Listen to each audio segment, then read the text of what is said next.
আসসালামু আলাইকুম, সবাই কেমন আছেন? আবারও নতুন একটা রেসিপি নিয়ে হাজির হয়ে গেলাম আপনাদের সঙ্গে। আলুর মুচমুচে চানাচুর ভাজি খেতে কিন্তু দারুণ মজা। এই রেসিপিটি যদি আপনারা দেখতে চান অবশ্যই ভিডিওটি প্রথম থেকে শেষ পর্যন্ত দেখবেন। হাফ কেজি আলু নিয়েছি, আলুগুলো ধুয়ে পরিষ্কার করে নিয়েছি, পানি ঝরিয়ে নিয়েছি। আলুগুলো এখন আমি একটা কাটার দিয়ে ঝুরি করে কেটে নেব। একটা কাটার নিয়েছি, তো আপনারা আপনাদের ইচ্ছা মতো ছোট বড় করে কেটে নিতে পারেন।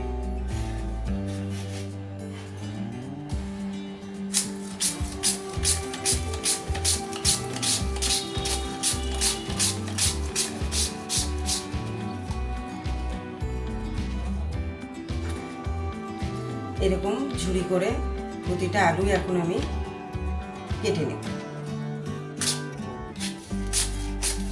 সাবধানে কাটবেন, দেখবেন হাতে যেন আঘাত যেন না লাগে থাকে।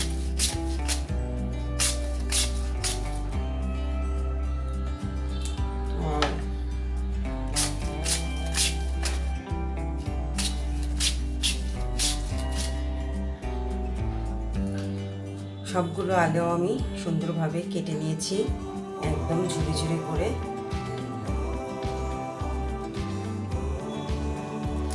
এখানে পানি দিয়েছি, আলুগুলো আমি পানির ভিতরে দিয়ে দিলাম।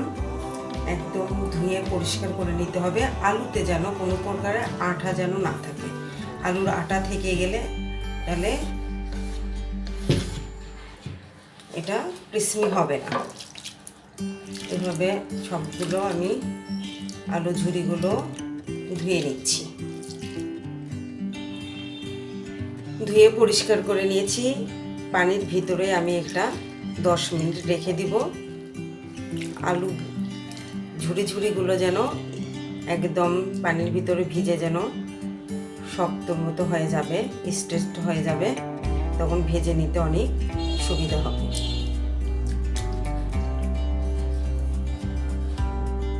দশ মিনিট পরে আবারও চলে আসলাম।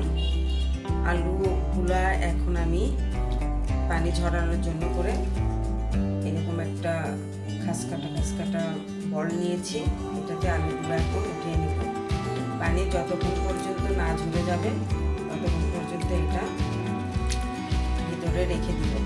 পানি আলুতে থেকে গেলে যখন তেলেতে ভেজে নেব তখন এটা কিন্তু অনেক নরম হয়ে যাবে, এবং ক্রিসপি হবে না। এবং পানি থাকলে তেলেতে যখন আমরা আলুগুলো দিয়ে দিব তখন কিন্তু তেল উষ্ঠে হাতে বা যে কোনো জায়গায় ক্ষত হয়ে যেতে পারে। এই জন্য সবসময় খেয়াল রাখতে হবে যেন পানি ঝরে যাওয়ার পরে এটা আমরা তেলেতে দিয়ে দিব।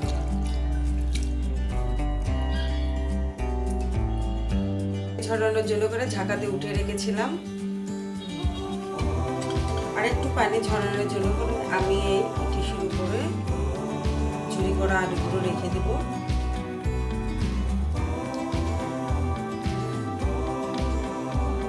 দিয়ে এর উপর আরেকটা টিস্যু দিয়ে আমি পানিগুলো উঠাই নিব।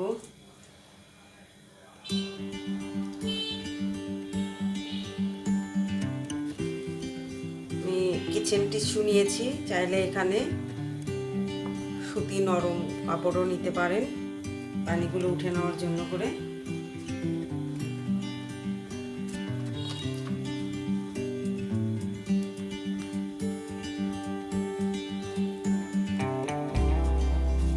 বা একটা প্লেটে করে একটুখানি ফ্যানের নিচেও দিয়ে রাখতে পারেন যেন পানিটা যেন শুকিয়ে যেন যায়।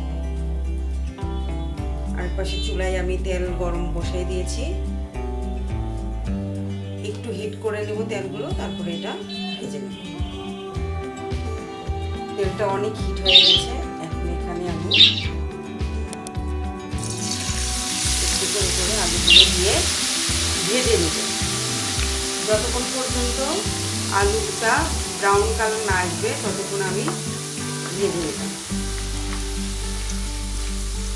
আর চুলার জালটা অবশ্যই হাই ফ্লেমে রাখতে হবে, তা না হলে কিন্তু নরম হয়ে যাবে। ব্রাউন কালার হওয়া মাত্র এটা কিন্তু উঠিয়ে নিতে হবে। যখনই আপনি আরেকটু করে ভেজে নেবেন তখন খেতে কিন্তু তিতা লাগবে।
আলু ভেজে নেওয়া হয়ে গেছে। এটা আলু ঝুরি চানাচুর তৈরি করব। এখন আমি ভেজে নেব বাদাম। আর ভেজে নেওয়ার পরে এরকম একটা স্টিলের থালিতে বা প্লেটে রেখে দিবেন, তাহলে এটা অনেক মুসমুসে থাকবে। 1 কাপ বাদাম নিয়েছি, বাদামগুলো এরকম তেলে ভেজে নেব।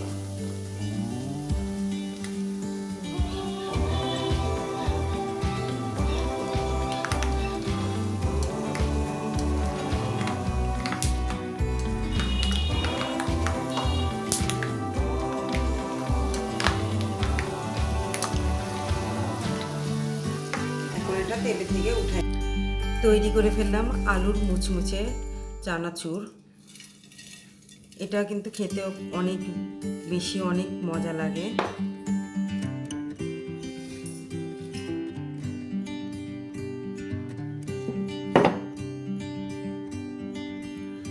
তৈরি করে ফেললাম আলুর চানাচুর। খেতে কিন্তু দারুণ মজা লাগে। অবশ্যই বাসায় আপনারা ট্রাই করবেন। এটা কিন্তু অনায়াসেই কিন্তু 1 সপ্তাহ অনেকে বাইরে অথবা ফ্রিজে রেখে দিতে পারেন, অনেক মুচমুচে থাকে। ঝুরি আলুর চানাচুর ভাজি।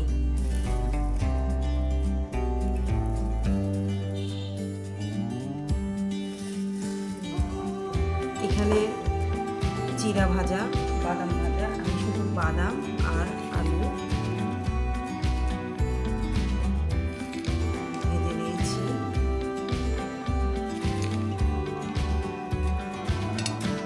বাদামগুলো আপনারা মিক্সড করে নিতে পারেন। 1 কাপ বাদাম আমি এখানে ভেজে নিয়েছি, মেজারমেন্ট কাপ দিয়ে 1 কাপ। তৈরি করে ফেললাম আলু চানাচুর ভাজা।